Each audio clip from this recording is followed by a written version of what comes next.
Welcome to the Till Death Paranormal podcast, where my wife Claire and my husband Si dive into the true tales of hauntings, possessions, and the unexplainable. Each week we share chilling stories, explore the darker corners of the supernatural, and maybe even laugh through the fear.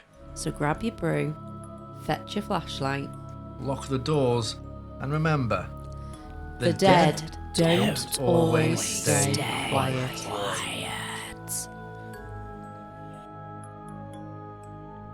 Hello and welcome to the podcast. Each week we delve into different supernatural topics, and this week it's Haunted House Week. And we will be discussing the Conjuring house this week and delving into the history, the explainable and the unexplainable. So let's kick this off with some basics. Yeah, so today we're travelling to rural Rhode Island to explore one of America's most famous haunted houses, the real location that inspired the 2013 blockbuster film The Conjuring. Located at 1677 Round Top Road in Harrisville, Burrillville, there's a lot going on there, Rhode Island, this colonial farmhouse has become synonymous with one of the most terrifying haunting cases ever documented by paranormal investigators Ed and Lorraine Warren. But here's what makes this case so compelling. Unlike many ghost stories that grow more dramatic over time, the real events at the Conjuring house might actually be more frightening than anything Hollywood put on screen. We're talking about the Perron family's decade-long nightmare in a house where the living and the dead existed in a constant state of supernatural warfare, a place where a mother was allegedly possessed by the spirit of an accused witch, where children were terrorized nightly, and where the fabric of reality seemed to break down. The house has changed hands several times since the Perron family fled in 1980, but the paranormal activity continues to this day. Current owner Jacqueline Nunez runs it as a paranormal investigation site, and guests regularly report encounters that mirror the Perrons' experiences from 50 years ago.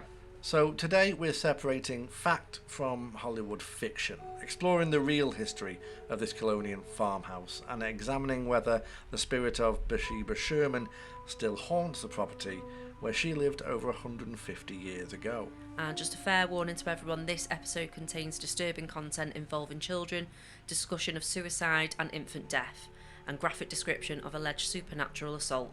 We'll be respectful but honest about what the historical record shows.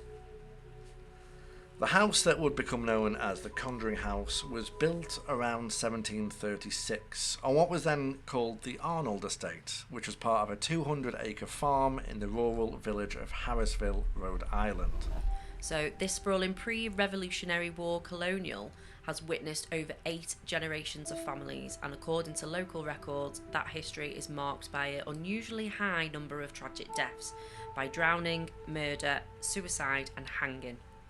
The property's most infamous former resident was Bathsheba Sherman, born Bathsheba Thayer in 1812. She married Judson Sherman in 1844 and moved to the farmhouse where she would live until her death in 1885. Yeah, well, this is where the history gets a bit tangled with the Hollywood fiction.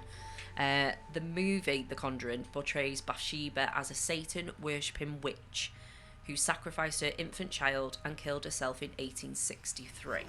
But the historical reality is quite different. It is apparently very different, yeah. The real Bathsheba... I can't say it. The real Bathsheba Sherman, it still sounds like some kind of bathroom product. Yeah, it does. The real Bathsheba Sherman lived a much longer life than the movie suggests. Historical records show that she died in 1885 at the age of 73, not 1863. She was never accused of witchcraft during her lifetime, and there's no evidence that she was involved in satanic rituals or infant sacrifice. But however, Bathsheba was known in the community as a difficult, unpleasant woman. Local folklore suggests she may have practiced folk magic or herbalism, which is rural 19th century New England, could easily be interpreted as witchcraft by suspicious neighbours. The confusion about Bathsheba's, why can't I say it? Bathsheba's alleged witchcraft may stem from her supposed connection to Mary Town Eastie, who was executed during the Salem witch trials in 1692. Some sources claim Bathsheba was related to Mary, I said it by the way, though historians have found no definitive proof of this connection. So what is documented is that the Sherman family experienced their own tragedies while living in the farmhouse. Local records suggest that several children died on the property over the decades, and Bathsheba herself was reportedly involved in a dispute with a neighbour that ended with the neighbour's death. After Bathsheba's death in 1885, the farmhouse changed hands multiple times. Various families lived there throughout the late 19th and early 20th centuries, and while we don't have detailed records of their experiences, local folklore suggests that many didn't stay long. By the 1970s, the house had been empty for some time when it went on the market. It was a beautiful historic property on substantial acreage offered at what seemed like a bargain price. For the Perron family, it looked like the perfect place to raise their 5 daughters. Well, it would, wouldn't it? Yeah.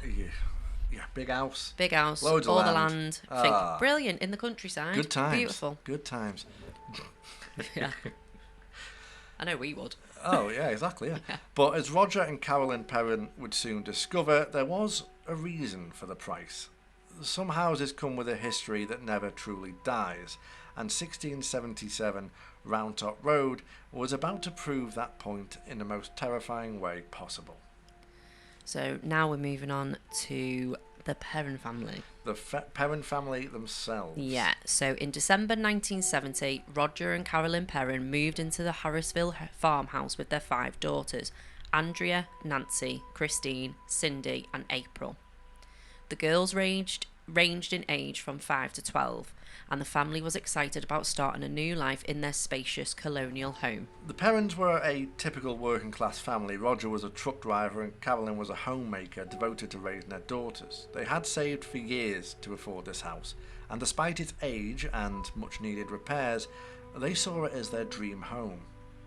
But almost immediately after moving in, the family began experiencing phenomena that defied explanation. It started small, with doors that would creak open on their own, cold spots in certain rooms, and the persistent feeling of being watched. The first major incident occurred just days after they moved in. One of the daughters woke up to find a woman standing by her bed, an elderly woman in old-fashioned clothing who simply stared at her before vanishing.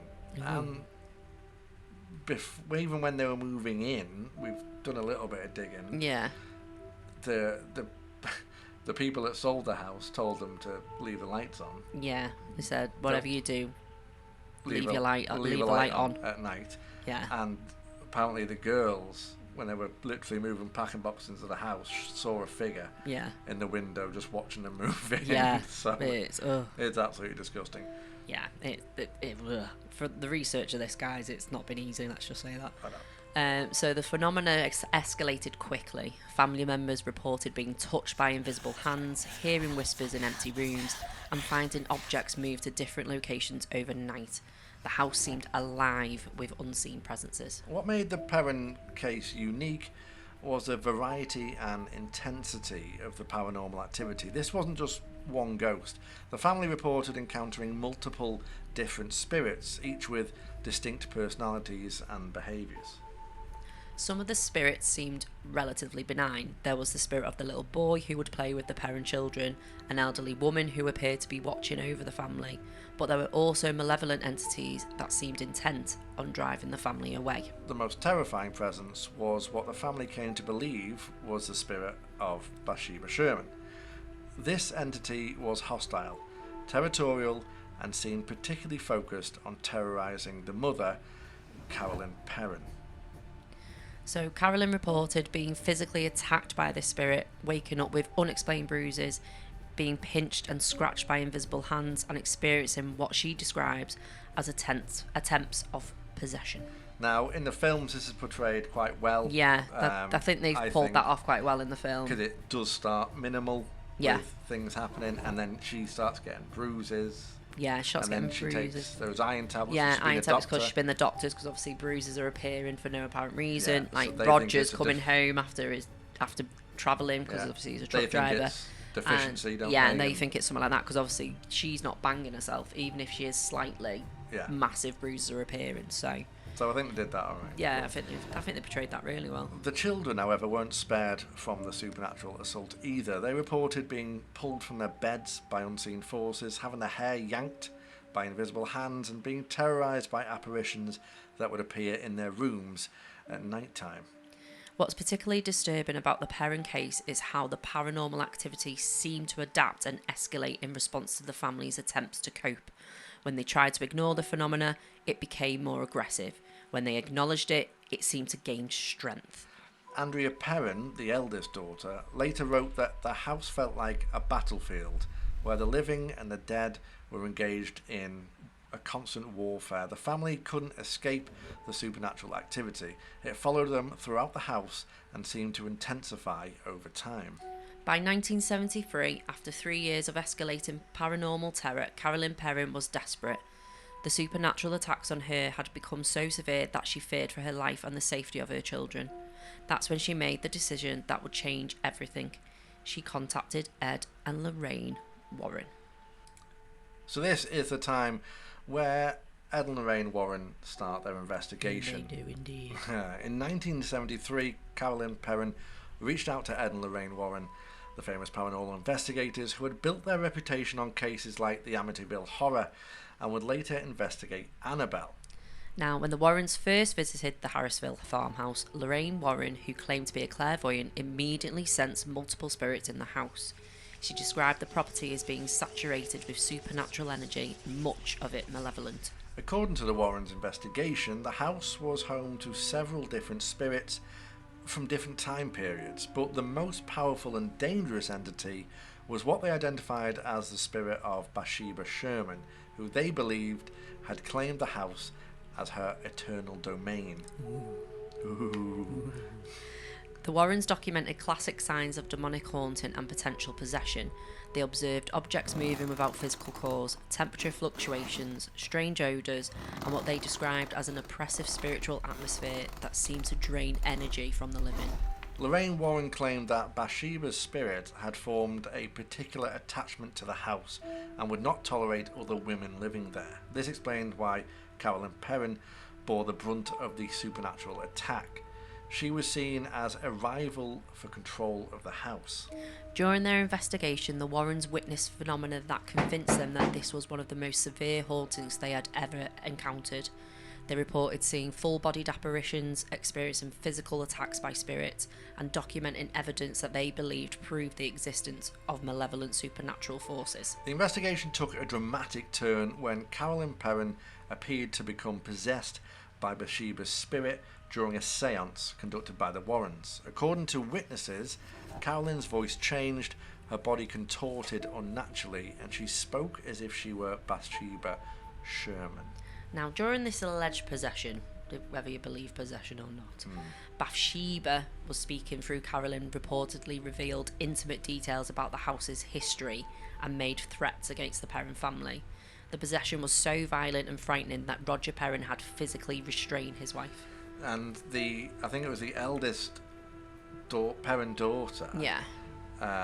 She Is said, it Andrea? Yeah, I think it's the eldest so. one. She said she witnessed Yeah. this as well. Said her mother was speaking in a tongue, A language that she'd never a language heard. that was otherworldly, with a voice that wasn't her own, wasn't it? Yeah, So, it's... ugh. yeah. So apparently It's she rough. witnessed that as a kid. It's like, and I think they did quite well with that in the film as well. I mean, obviously it's exaggerated a little bit, Yeah. but I think they did that quite well because in the film you see them doing the seance, I think it is, or are they just in the living room and then she gets thrown across She gets the thrown room. back, yeah. Andrea, the actual daughter, has said that she witnessed all this happen as well. Yeah. Which is, well, that'll mess you up. Yeah, definitely. Ed Warren attempted to perform an impromptu exorcism to free Carolyn from Bathsheba's influence. According to accounts, the procedure was chaotic and terrifying, with furniture moving on its own and supernatural forces seemingly fighting against Warren's efforts. The exorcism was partially successful and Carolyn was freed from the immediate possession, but the Warrens warned that Bathsheba's spirit remained and attached to the house and would continue to terrorise anyone who lived there. What makes the Warrens' investigation controversial is the lack of independent verification. Most of the dramatic incidents have only the Warrens' word as evidence, and some researchers have questioned whether the investigators may have unintentionally encouraged or even created some of the phenomena through suggestion and expectation. However, big however for this one, sorry. The Perrin family has consistently supported the Warrens' account of events. Andrea Perrin, who we have spoke about, who witnessed the investigation as a teenager, has written extensively about the case and maintains that the Warrens accurately documented the supernatural terror her family endured. Interestingly, there was one family member who seemed immune to the paranormal activity, and that was Roger Perrin, the father. He reportedly never experienced any supernatural encounters and often questioned whether the events were really happening. Well, yeah, that makes sense because he was never there. He was a truck driver, exactly. So like the girls are all witness, like it was in the film, like the girls were all witnessing it. In the film, he seemed sceptical throughout pretty much the majority, whole of it until it actually got to the nitty gritty, as we say. Yeah. But yeah, I understand that as well, why he wasn't getting anything. And like they've said, when all the research, it is mostly women spirits or demonic spirits. Typical bloke though, isn't it? Yeah, stop fucking about. Oh, stop messing about. Why are you messing about? I'm just getting home from work. Yeah, exactly, yeah. So, life in the haunted house. What many people don't realise about the Conjuring house case is that the Perrin family didn't flee immediately after the Warren investigation. They continued living in the house for 7 more years until 1980. A full decade of coexisting with supernatural forces. How can you do that for a decade? Well, as when we looked into it, we didn't realise. It was financial worry. Yeah, it was the financial side of it, wasn't it? Yeah, they had financial issues and they couldn't move out. Yeah, but like they lived with that. I didn't realise they were there for so long until we researched it. Yeah. I thought they would only been there a year. I didn't know it was a full decade. No, I thought there was only a year. But if you can't afford it, you can't afford it, can you? And back in the 70s, back in the 70s and 80s, well, it's just as bad as now, but you know. But life in the haunted farmhouse did become a daily struggle. The family developed routines and coping mechanisms to deal with the constant paranormal activity. Just because this seance/exorcism ceased the possession potentially, the activities, the house was still going. The house was still going. It's not the people in it, it's the house. Yeah. They learned which rooms were more dangerous at certain times, which spirits were relatively harmless, and how to minimise confrontations with the malevolent ones. The children remarkably adapted to their supernatural roommates. They gave nicknames to some of the friendlier spirits and learnt to differentiate between the various entities that shared their home, but they also lived in constant fear of the more aggressive presences. Carolyn Perrin continued to bear the brunt of the attacks. She reported regular physical assaults by invisible forces, attempts at possession, and psychological warfare designed to drive her to madness or even to suicide. The family's financial situation trapped them in the house. They had invested everything they had in the property, and with 5 children to support, they just couldn't afford to simply walk away. They were prisoners in their own home. Sleep became nearly impossible for the family. Night after night, they would be awakened by supernatural activity. Footsteps in empty rooms, doors slamming, voices calling their names, and physical attacks by unseen entities. The psychological toll on the family was enormous. The children struggled in school. Carolyn's health deteriorated from the constant stress and alleged supernatural attacks, and Roger felt helpless to protect his family from forces he couldn't even see or fight. What's remarkable is how the family maintained some resemblance of normal life, despite the going on in the house. The children still played, the family still gathered for meals, and they found moments of peace amid all the chaos. By 1980, however, the situation had become unbearable. The supernatural activity seemed to be escalating, and Carolyn's health was failing. The family finally found a way to escape. They sold the house and moved away from Harrisville. But according to the Warrens' theory, leaving the house didn't necessarily free the family from Bathsheba's influence. They believed that the spirit had formed such a strong attachment to the Perrins that some level of supernatural activity would follow them wherever they went.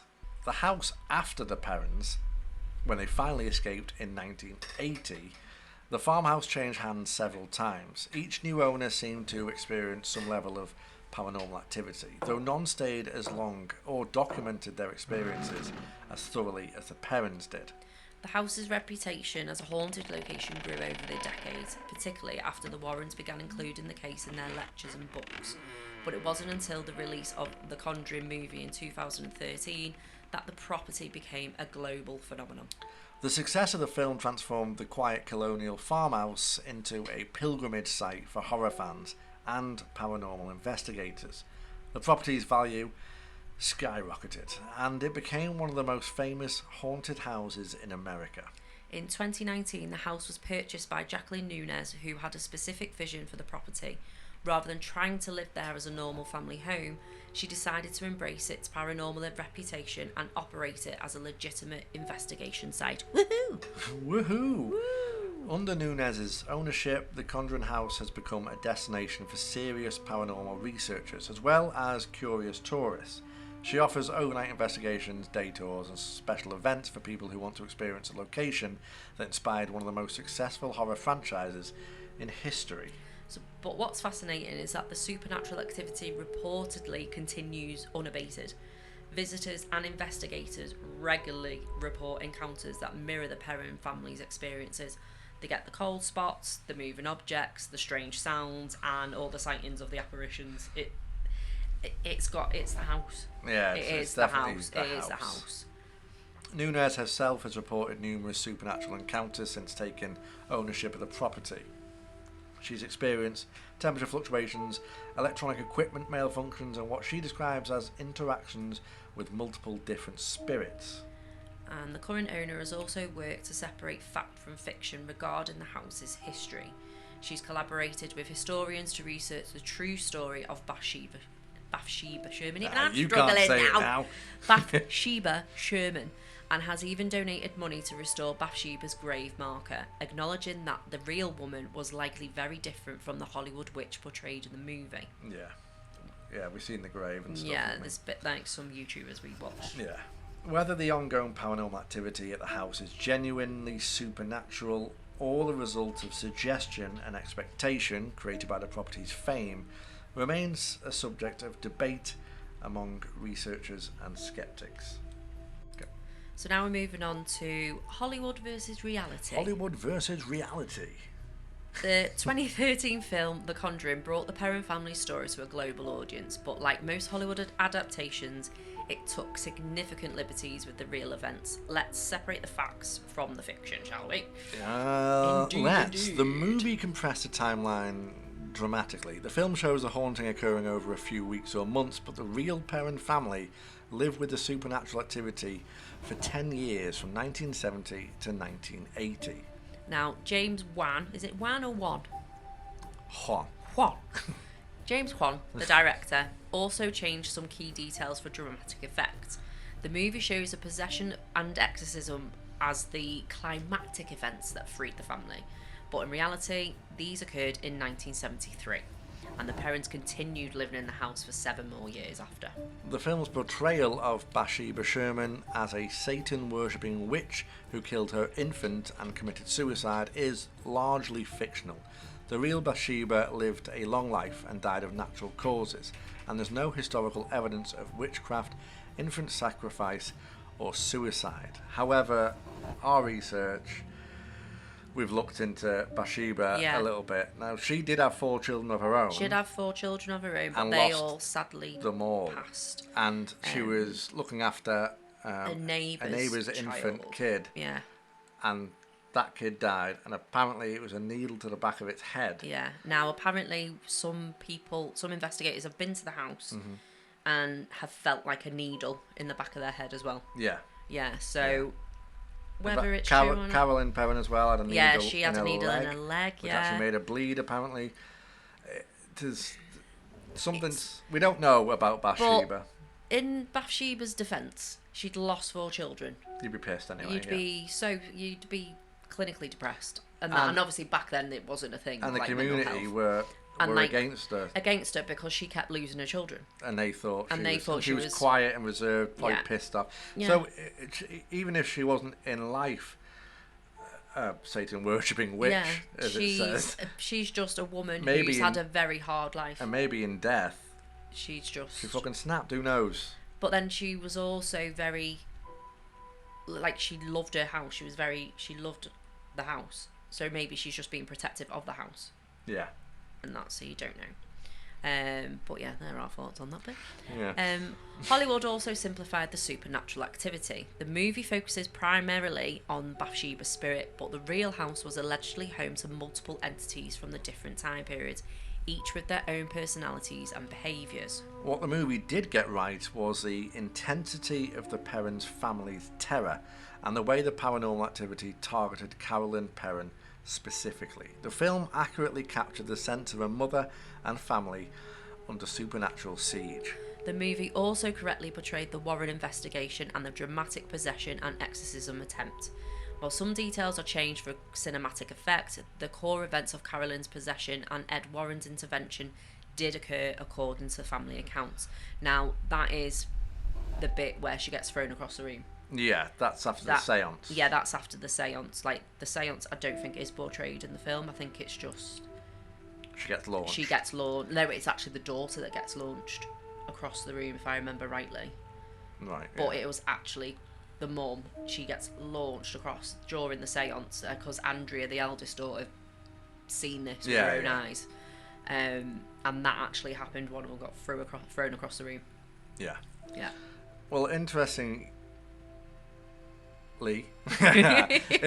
Lorraine Warren served as a consultant on the film and reportedly approved of how she and her husband were portrayed. The real Perron family also supported the movie, with Andrea Perron, the oldest daughter, I believe, writing that it captured the emotional truth of their experience, even if some details were altered. The success... I'm getting... As soon as you go, I go.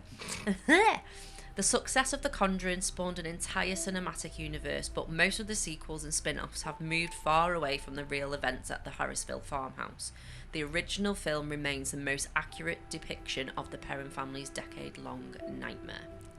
Now, let's examine the Conjuring house case from a sceptical perspective, which we like doing. We don't like just saying, "Oh, it's haunted." No, we like a little debunking, don't we? We want the truth. Yeah, that is our thing. We can't afford to go to the Conjuring house because it's all the way in Connecticut, in the big US of A. The US of A. Yeah, we want the truth, though. We wouldn't bullshit. So let's examine the Conjuring house from a skeptical perspective, because there are several factors that could explain the reported phenomena without invoking supernatural causes. So first, we have to consider the power of suggestion and family dynamics. The Perron family moved into a house they knew had a dark reputation, which could have primed them to interpret normal house sounds and settle in as paranormal activity, especially when the old owner tells you, don't turn off the light, leave the lights on.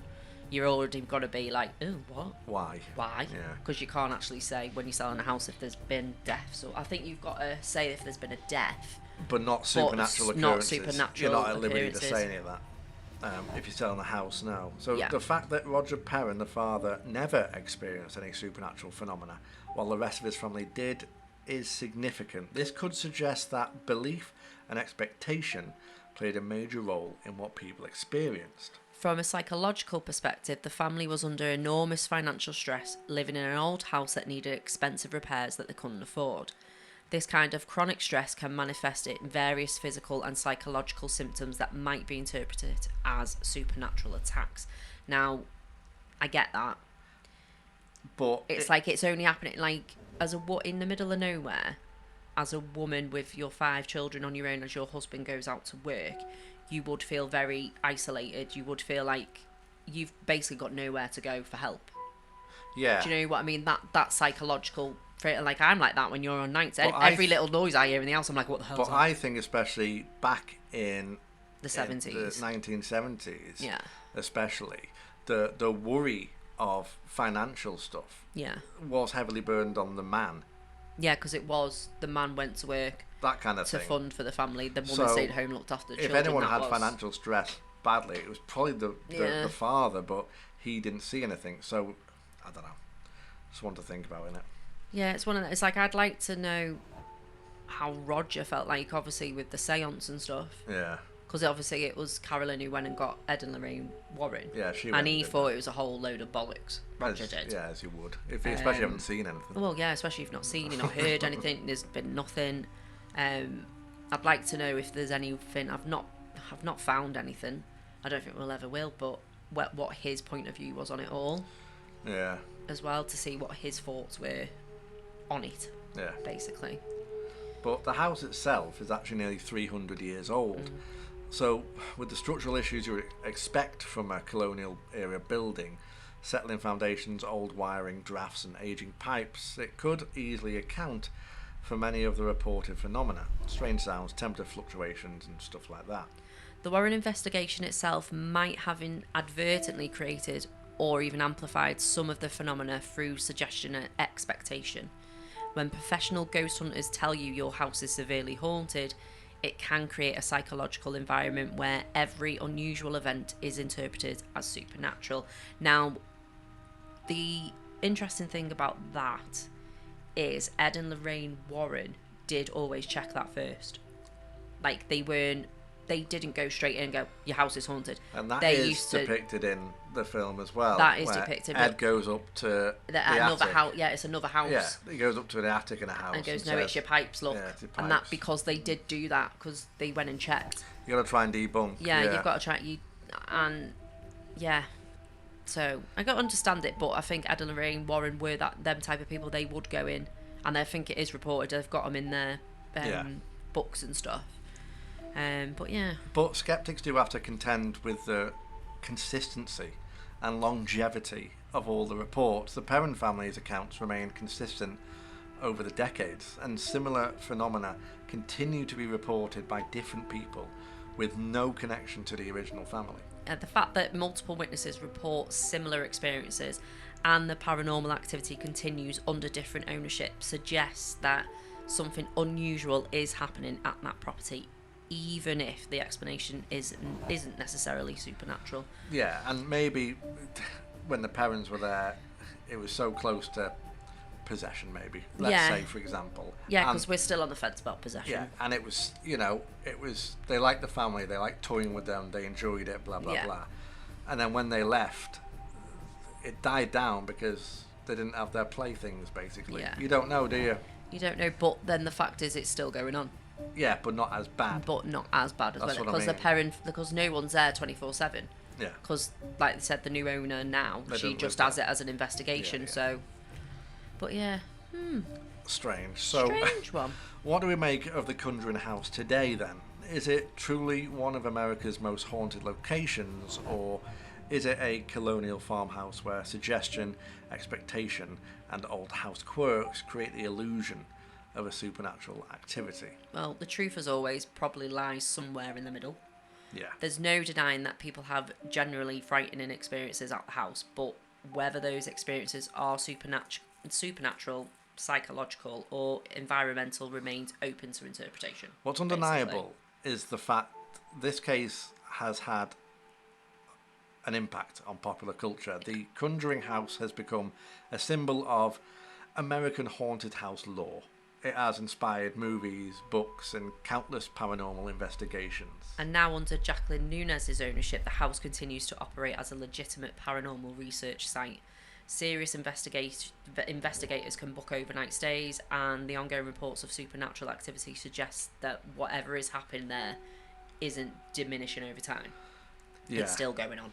Well, That's what we said. It's still going on. Not as effectively as it was with the Perron family, like we said, but it's still going on. We've also found out recently that Jacqueline Nunez is under investigation. Yeah, so it's actually not open to the public at the minute. Apparently not, no, but Now, I that think is she because now apparently she wasn't paying the staff and she wasn't treating them very well and stuff like that. from what we found out. From what is recent, yeah. Yeah. But the case also raises important questions about how we interpret unusual experiences and the role that belief plays in shaping our perception of reality. Whether you're a believer or a skeptic, the Conjuring house represents something deeper about our relationship with the unknown. For the Perron family, the decade they spent in the house shaped their entire lives. Andrea Perron has written extensively about their experiences, and the family remains convinced that they shared their home with supernatural forces for 10 years. 10 years. I can't get over 10 that. years, I know.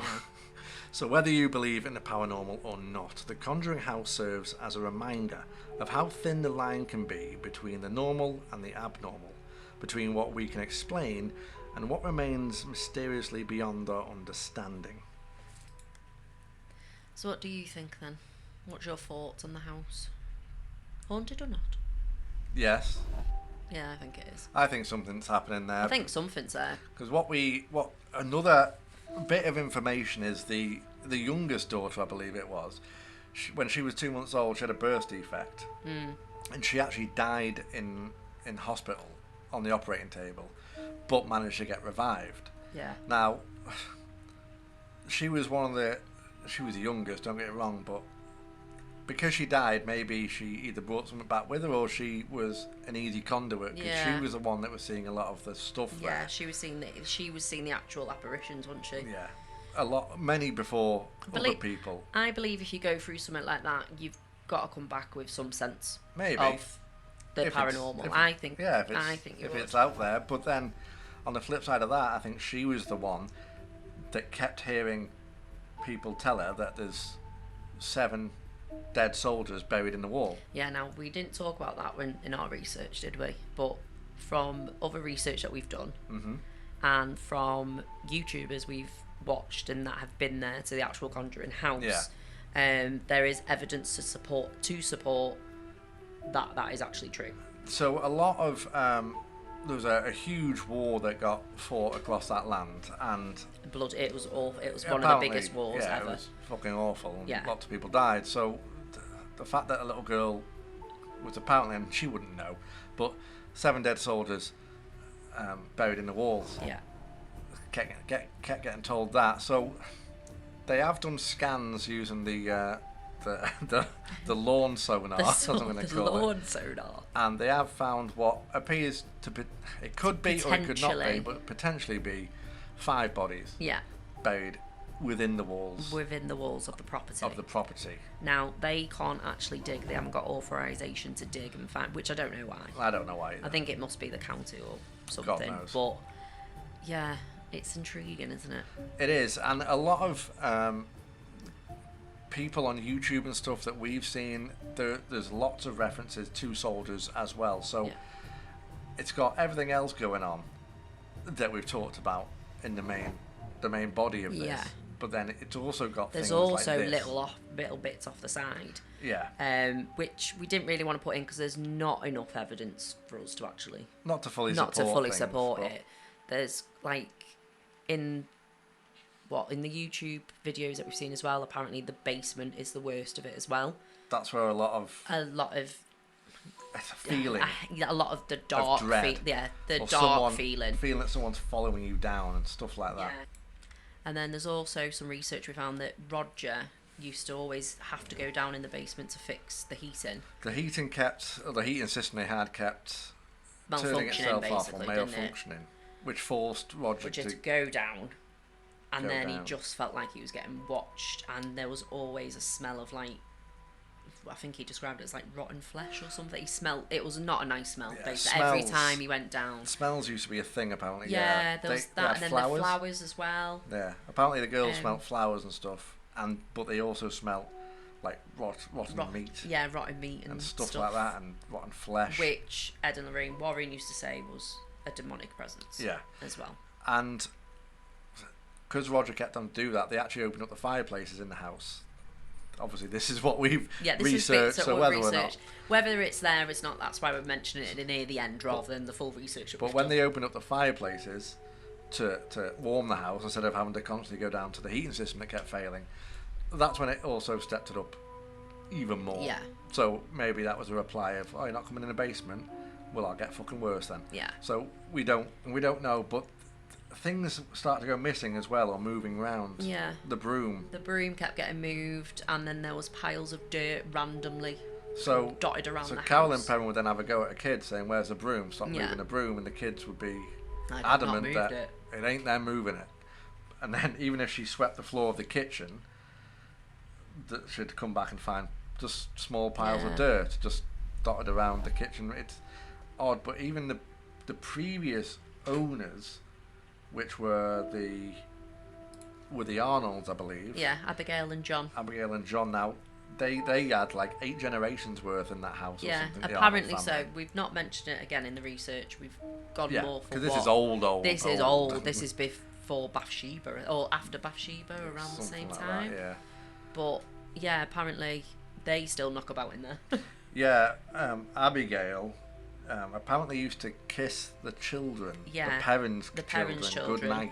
night. You always Which used may have been the woman that one of the kids saw saw her at the standing end in of the bed. Yeah. But she also liked the kitchen. She loved cooking and stuff, and apparently used to hear noises in the kitchen, which people still hear now when they go metal scraping and stuff like that. Yeah, so I think that's her just pottering around the kitchen making the pies. And maybe even if you brushed up, Yeah, she was cleaning up. she's in the brushed up house. again. She's brushed up again. I don't know, it's weird. Yeah, it's weird a lot. But no, that's it from this episode. Thank you very much for listening to us ramble on. If you have a paranormal story, please email us at tilldeathparapod@gmail.com. And if you have any thoughts on the Conjuring House itself, then please drop us a message. Yeah, and speak to us or just join our Discord community, Till Death Society, by using the links on the description box and all our socials. And just remember, not everything that knocks should be answered.